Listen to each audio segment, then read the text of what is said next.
Bienvenue si vous nous rejoignez. Notre éditorialiste aujourd'hui, c'est Alain Duhamel. Il nous retrouvera à 11h. Notre invité, c'est Éric Coquerel. Bonjour, merci d'être avec nous. Bonne année à vous aussi. Député La France Insoumise. Thierry, vous nous parlerez des menaces qui visent les élus. Oui, et est-ce qu'il y a eu d'autres exemples dans l'histoire de menaces comme ça contre les élus issus d'une crise sociale et puis toutes les formes que ça a pris et que ça peut prendre à nouveau? Les gilets jaunes deviennent l'arme des adversaires d'Emmanuel Macron à l'étranger, Monia. Absolument. Matteo Salvini vient mettre un peu son nez dans nos affaires. Vous allez voir. C'est assez surprenant. En France, les gilets jaunes envisagent un nouveau mode d'action. Vous nous en parlerez, Benjamin. Oui, un mode d'action qu'avait déjà évoqué Éric Cantona en 2010. Ça se passe au niveau des banques. On verra si ça peut marcher. On verra ça. Et puis Gérald, vous nous parlerez non pas des gilets, mais des pièces jaunes. Pièces jaunes, l'opération pièces jaunes, 30e anniversaire. Et c'est important, ce sont des petites pièces, mais ce sont les petits ruisseaux qui font les grandes rivières dans les hôpitaux. Lancement aujourd'hui. Et tout d'abord, un rappel des grands titres de l'actualité. À la une, qui pour piloter le grand débat national? Ce ne sera pas Chantal Joanneau. Elle a décidé de ne plus assurer sa mission face à la polémique sur son salaire. Elle conserve en revanche son poste à la tête de la commission pour le débat public. L'exécutif annoncera la nouvelle organisation de sa grande consultation à l'issue d'un séminaire gouvernemental à la mi-journée. Le débat doit commencer le 15 janvier, c'est mardi prochain. C'est aussi ce jour-là qu'Emmanuel Macron entame sa tournée des maires. Information LCI, il sera mardi prochain à Grand-Bourteroulde, petite commune de l'Eure, où seront également invités les maires de quelques 600 communes de la région. Il prenait un rapprochement avec le Rassemblement national depuis des mois. L'ancien ministre de Nicolas Sarkozy, Thierry Mariani, officialise ce matin son ralliement à Marine Le Pen en vue des européennes. C'est elle qui représente la seule véritable alternative, dit-il. Voilà pour le rappel des grands titres de l'actualité.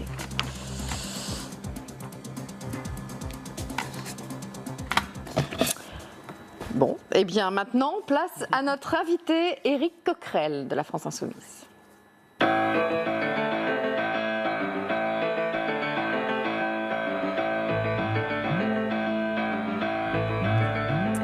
Éric Coquerel, alors parlons d'abord de Chantal Joanneau. Elle quitte donc le pilote, elle ne veut plus piloter en tout cas cette mission. Elle reste bien à la tête de la Commission nationale du débat public. Elle quitte cette mission parce qu'il y a eu toute une polémique autour de son salaire. Je le rappelle, 14 666 € bruts par mois. Et aussi, il y avait un problème de toute façon autour de sa marge de manœuvre sur les thèmes en débat. Elle fait bien de partir ? En tout cas, je pense qu'elle a dû bénir le moment où elle a accepté ce rôle, parce que du coup, on sait qu'il y a quelqu'un qui gagne près de 15 000 € par mois pour une commission que beaucoup de gens ont dû découvrir, tellement elle a une importance dans le pays. Bon, mettons ça de côté, je pense que ça note à un moment donné. Elle a quand même organisé 80 débats l'année dernière, et en fait, elle intervient à chaque fois qu'il y a un chantier de plus de 300 millions d'euros. On regarde l'impact auprès des habitants, et c'est des rencontres. Vous admettrez avec moi que c'est un salaire... tout à fait, j'explique. Bon, enfin, on va mettre ça de côté. Je pense que c'est pas la raison profonde, je crois que... Puisqu'elle va continuer à gagner ce salaire, si j'ai bien compris. Oui, parce qu'elle ne démissionne pas de la présidence de la commission. Donc, du coup, c'est pas la première raison, parce que sinon, on pourrait s'expliquer comme ça. Non, je crois qu'elle se demande dans quelle galère elle est, parce qu'on voit bien que ce grand débat, ça se vit, en tout cas pour le gouvernement, comme un grand enterrement du mouvement. On va pouvoir discuter de tout, sauf de ce qui est la politique du gouvernement depuis 1 an et demi. Bon, ça a été dit, redit, M. Griveaux expliquant on n'allait pas défaire ce qui avait été fait, etc. Alors Benjamin Griveaux a dit hier, je précise juste à nos téléspectateurs, qu'on ne reviendrait ni sur la peine de mort, ni sur l'IVG, ni sur le mariage pour tous. Ça, c'est encore un autre thème, parce que M. Griveaux fait de l'amalgame, comme si c'était une demande des Gilets jaunes. Ça n'a jamais été dans les revendications des Gilets jaunes. Ça c'est apparu dans cette extraordinaire idée qu'a eu le gouvernement de lancer à un moment donné un espèce de sondage là sur consultation numérique par le Conseil économique, social et environnemental, et la revendication numéro 1 qui est apparue, c'est l'abrogation du mariage. Parce qu'il y a des lobbies de droite et extrême droite qui sont rentrés là-dedans et qui ont mis leur lubie, c'est le moins qu'on puisse dire, mais ça n'a jamais été dans les revendications des Gilets jaunes. Alors il fait comme si c'était apparu, c'est le genre d'amalgame qui, comme ça, calomnie un peu plus le mouvement des Gilets jaunes, mais ça c'est du Griveaux, on va dire. Non, ce que je crois, c'est que tout ça est très mal parti. En plus de ça, je ne sais pas si vous avez vu, mais il y a des maires qui commencent à dire qu'ils n'organiseront pas le débat, pour 2 raisons, parce que à juste titre, ils s'estiment délaissés par M. Macron depuis 1 an et demi. La seule chose qu'ils ont, c'est à retraiter les politiques d'austérité. Et la deuxième chose, parce que comme tous les Français, ils sentent bien que demander finalement aux gens de quelle couleur vous allez repeindre les murs des écoles, j'exagère un peu, mais c'est pas loin de ça, c'est pas de ça qui va être, j'allais dire, à même de représenter le grand débat qui serait nécessaire sur les institutions, sur la politique économique, la politique sociale, parce qu'on voit bien que derrière les Gilets jaunes, il y a quand même une majorité de Français, quoi qu'on veuille, qui ne se reconnaît pas dans la politique de M. Macron. Et ça, il faudrait mettre vraiment les choses à plat. C'est pas ce que va faire le grand débat. Est-ce que ce n'était pas quand même un moyen d'investir ce lieu de dialogue pour, par exemple, si jamais l'ISF, le rétablissement de l'ISF, arrivait en tête des revendications dans ce grand débat, il y aurait une vraie interrogation du gouvernement qui, jusque-là, dit qu'il n'y touchera pas, mais peut-être quand même qu'il serait obligé d'y réfléchir. Vous savez Donc, déjà est-ce que ce n'est pas un moyen pour vous d'investir? Vous savez déjà que c'est le cas. Quand on regarde un petit peu ce qui remonte des Gilets jaunes, alors certes, par exemple, le gouvernement pourrait dire, nous, on veut discuter avec les Gilets jaunes. On leur demande de s'organiser un peu plus c'est ce qu'ils font. C'est ce qu'ils font déjà, mais le gouvernement pourrait dire ça. Très franchement, ce qui arriverait, on en est tous à peu près certains, dans les revendications les plus hautes, ça, à côté du référendum d'initiative citoyenne, ça serait certainement le rétablissement de l'ISF. Ça arrive de partout. Donc le gouvernement n'a pas besoin, quelque part, si vraiment il veut prendre en compte ce genre de revendications, n'a pas besoin d'un grand débat pour vérifier ça. Ça, on le sait. Non, je crois que les gens sentent bien, quelque part, que les questions...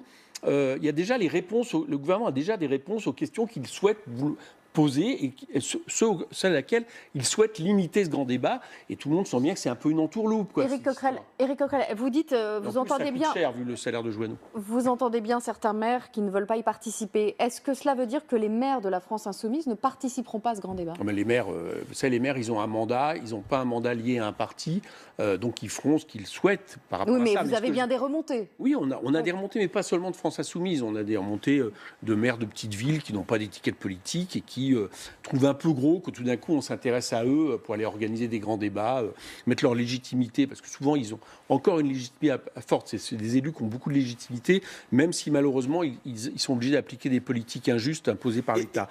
Donc moi je ne crois pas à cette histoire. Je pense que ce grand débat il est mal parti et qu'il n'ira nulle part et que le gouvernement s'en sortira pas. Et la tournée auprès des maires que Emmanuel Macron entame, c'est pas une manière justement de retisser des liens avec ceux qui s'estiment justement délaissés? Il a besoin à chaque fois d'une tournée. Enfin, en plus, vous savez très bien ce genre de tournée, quoi, avec les caméras derrière. On va le voir ça. C'est pas ça qui va retisser le lien entre le président de la République et des maires dont malheureusement c'est la politique depuis 1 an et demi. Quand je vous dis ça, c'est des chiffres. C'est la baisse des dotations globales aux collectivités qui ne. Alors certes, M. Macron n'est pas le seul responsable. Il y a plusieurs milliards. Sous M. Sarkozy et sous M. Hollande, il ne fait que continuer de ce point de vue-là la même politique, mais il la continue.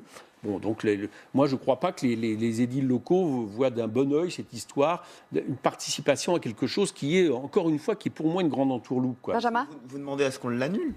Ah oui, je pense, oui, ça serait nécessaire. En tout cas, ça ne sert à rien. Ah, vous demandez l'annulation du grand débat? Ça ne sert à rien. Enfin, c'est pas. On voit bien que le grand débat est censé répondre à la question, aux mobilisations des Gilets jaunes, alors qu'on nous dit en même temps qu'il sera hors de question de revenir sur les décisions du gouvernement. Donc pour être très clair, vous demandez son annulation? Voilà, comme ça va être sur une dépêche-AP. Je demande. Non, mais je pense que ça sert le dire clairement. Voilà, je pense que ça sert à rien. Ça va être du temps mobilisé pour rien et que c'est pas comme ça que le gouvernement va s'en sortir. Alors vous disiez, les maires en plus doivent mettre en œuvre des politiques d'austérité.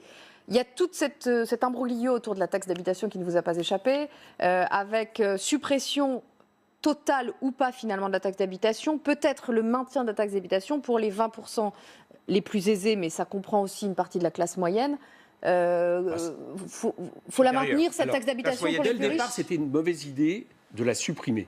D'accord ? Comme ça. C'est 5 milliards pour les communes par an. Dès le départ, c'était une mauvaise idée de la supprimer. Ce qui serait une bonne idée, c'est une refonte globale de la fiscalité, et notamment de la fiscalité locale, avec le fait d'avoir une fiscalité plus juste, plus répartie, permettant une meilleure répartition. C'est pour ça que, par exemple, sur l'impôt sur le revenu, on propose 14 tranches au lieu des 5 actuelles, parce que ça fait peser beaucoup de choses sur les classes moyennes, et je pense qu'on devrait aborder la fiscalité locale de la même manière.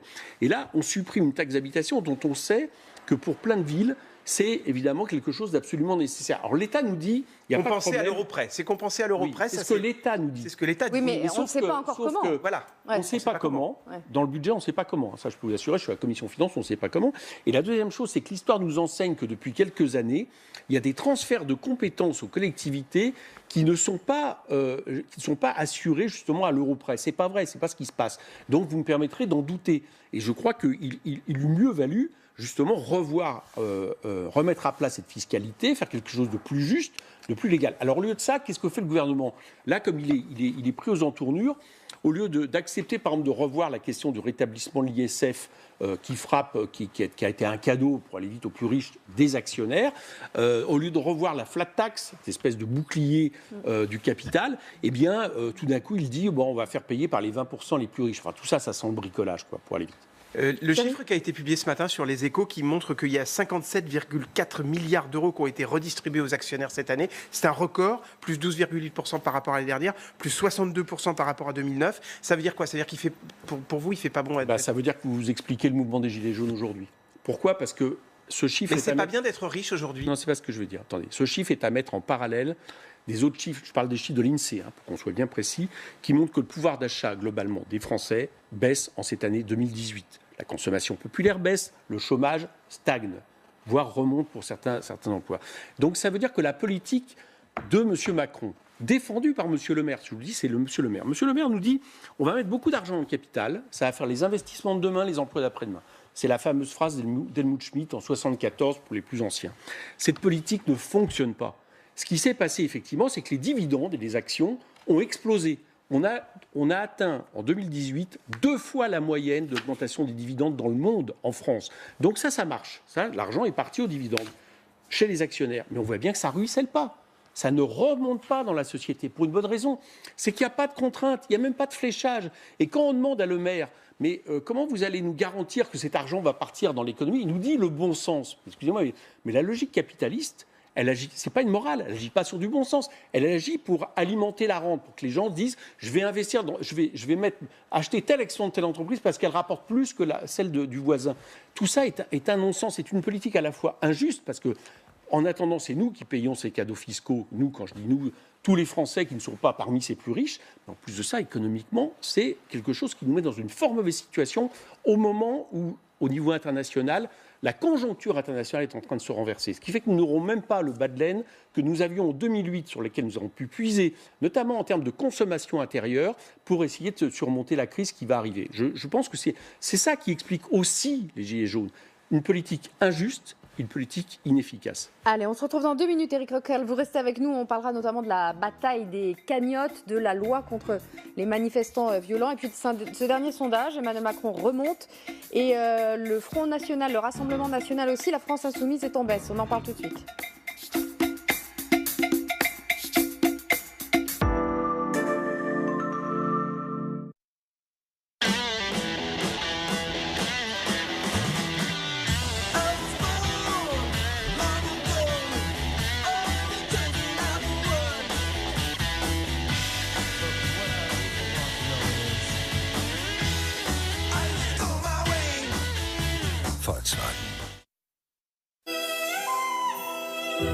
Goûtez l'excellence, l'Or Espresso. Maintenant dans une capsule aluminium, compatible avec votre machine espresso à capsule. L'Or, sans doute le meilleur café du monde.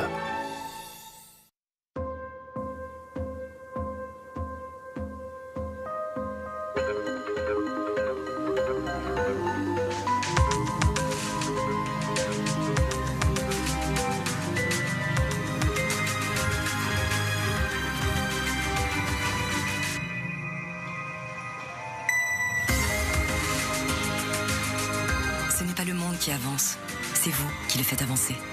C'est vous l'avenir. Société Générale.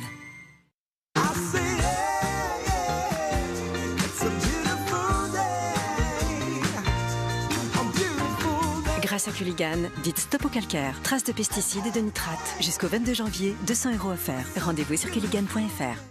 Vous voyez une différence entre ces deux voitures? À gauche, une voiture d'occasion standard et son lot de mauvaises surprises. À droite, une voiture d'occasion reconditionnée en usine par Aramis Auto. Résultat, elle est garantie 0 frais d'entretien pendant 15 000 km. AramisAuto.com. Vous faisiez comment pour acheter une voiture avant?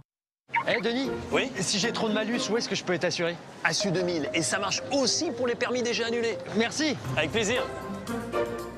Assu 2000, partout, pour tous. Les prix exceptionnels sont de retour chez Vistaprint, jusqu'à moins 50% sur tous les produits. Cartes de visite, dans de nombreuses formes et dimensions, flyers, dans différents papiers et formats, étiquettes et autocollants pour la touche finale et bien plus. Jusqu'au 11 janvier, tous les produits sont en promotion jusqu'à moins 50%. Et la livraison est maintenant offerte dès 40 € d'achat. Les prix exceptionnels de Vistaprint. Et si je me levais? Et si je me recouchais? Et si on oubliait d'être sérieux? Et si on devenait artiste? Qu'on se mettait à danser, à chanter, à rire sans jamais s'arrêter? Si on découvrait le monde? Et si je me redécouvrais? Au Club Med, jusqu'à leurs 6 ans, vos enfants sont nos invités. De la porte à la fenêtre, Solabay. Volet, porte de garage, portail, Solabay. Mon projet, c'est Solabay. En ce moment, économisez jusqu'à 15% sur votre projet.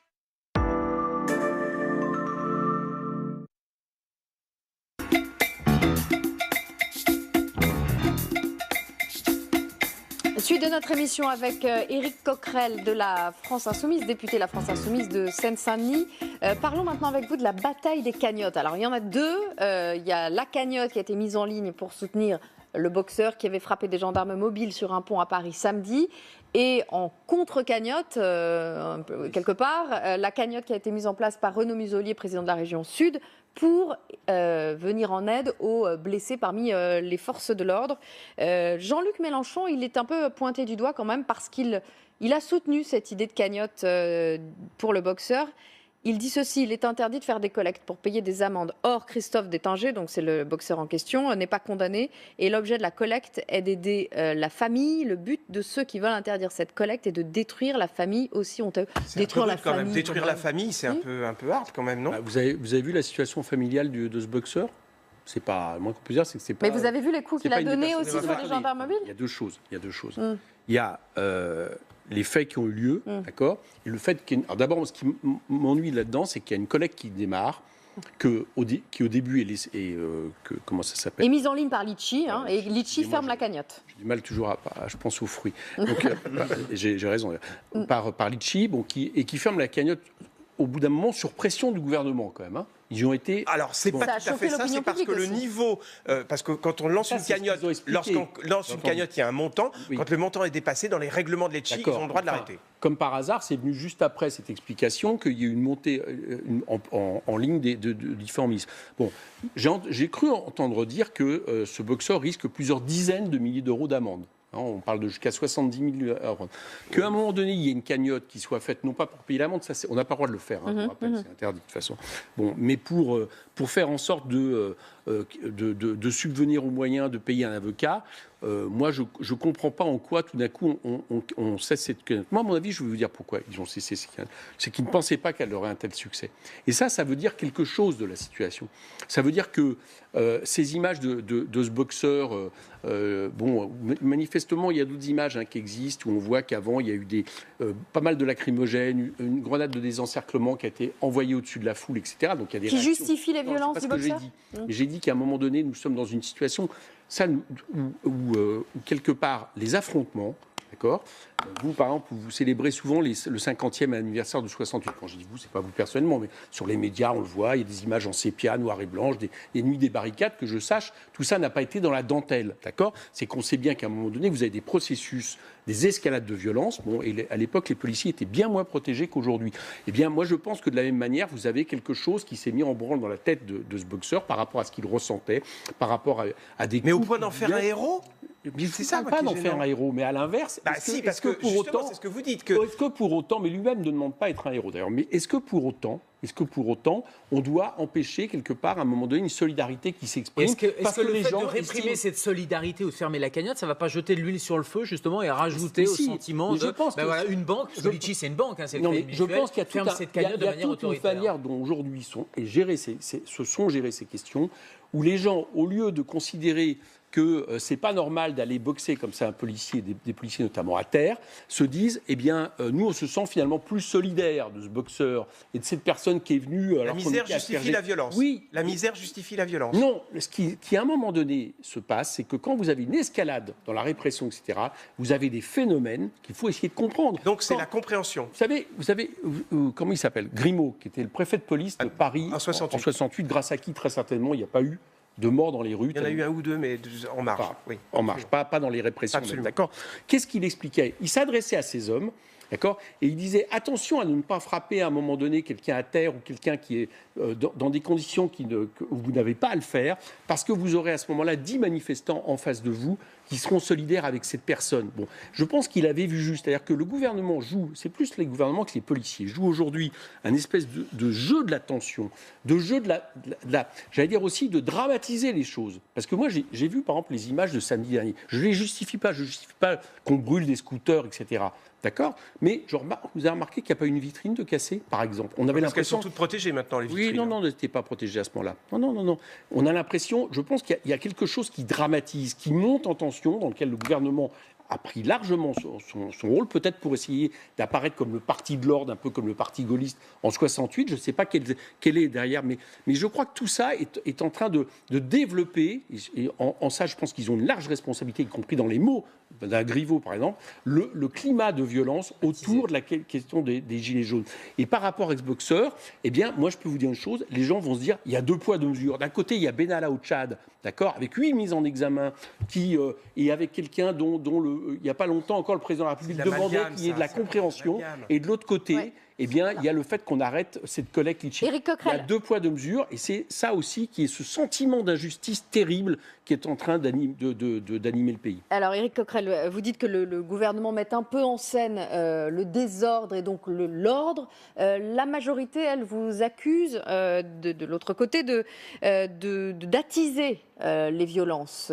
La porte-parole des députés La République En Marche, Aurore Berger, qui est l'une des députées de la majorité menacée aujourd'hui, annonce qu'elle va signaler à la justice les propos de cadres de la France Insoumise incitant à la violence. Voilà, là, c'est le dernier courrier de menaces qu'elle avait reçu. Son domicile, son domicile privé est menacé, donc placé sous protection.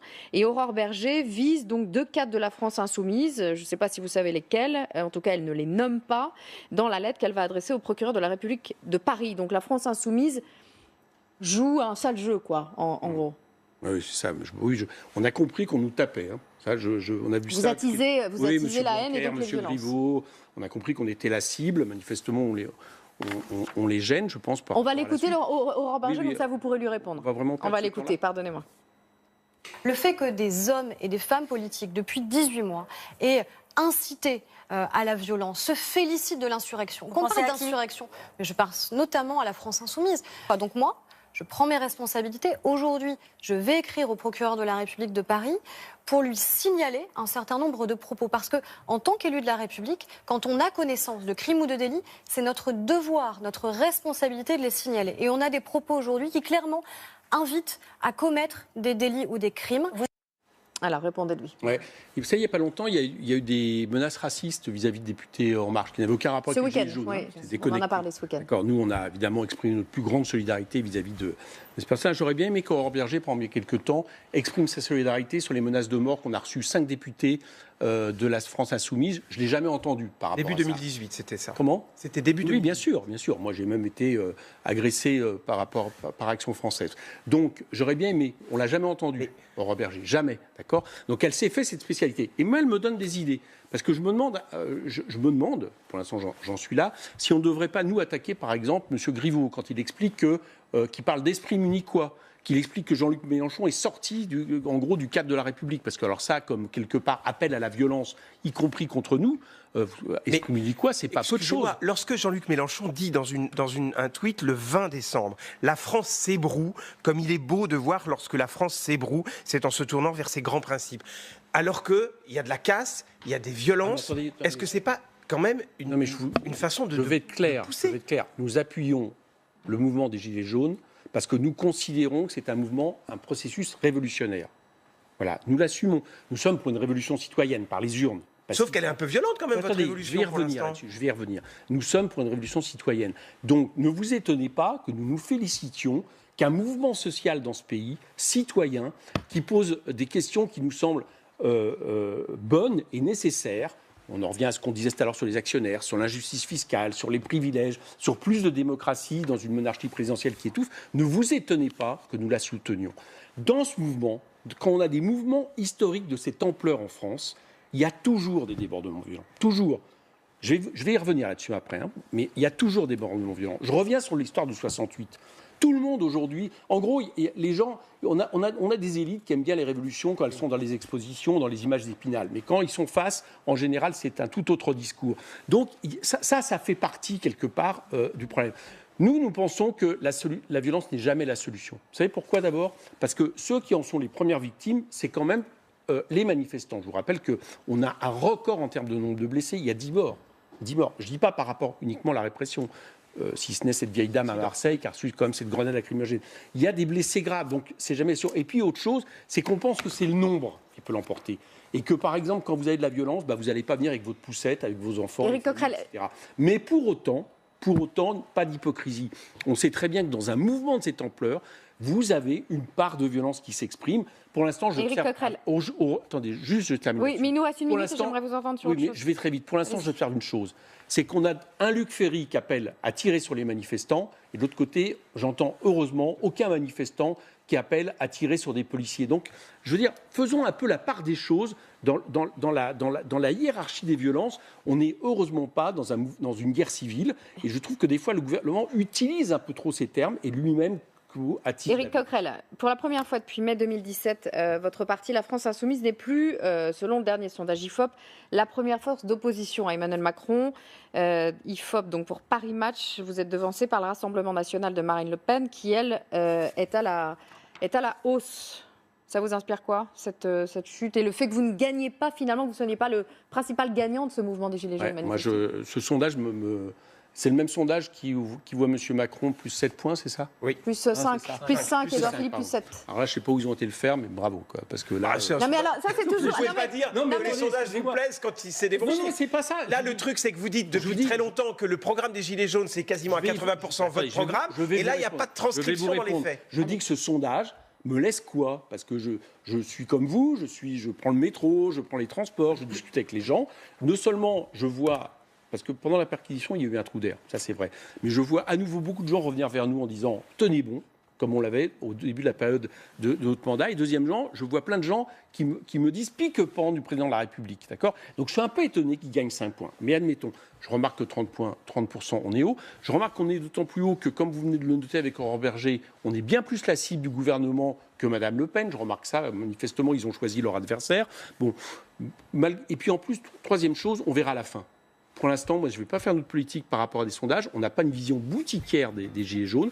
Ce qui nous importe, c'est que ce mouvement porte de plus en plus des valeurs positives, des valeurs duquel on se sent proche, et on souhaite qu'il réussisse. Et on verra bien au moment des urnes ce qu'il en sera. Bon, vous reviendrez nous voir. Merci à vous d'être venus ce matin. On se retrouve dans 2 minutes avec notre éditorialiste, Alain Duhamel. À tout de suite.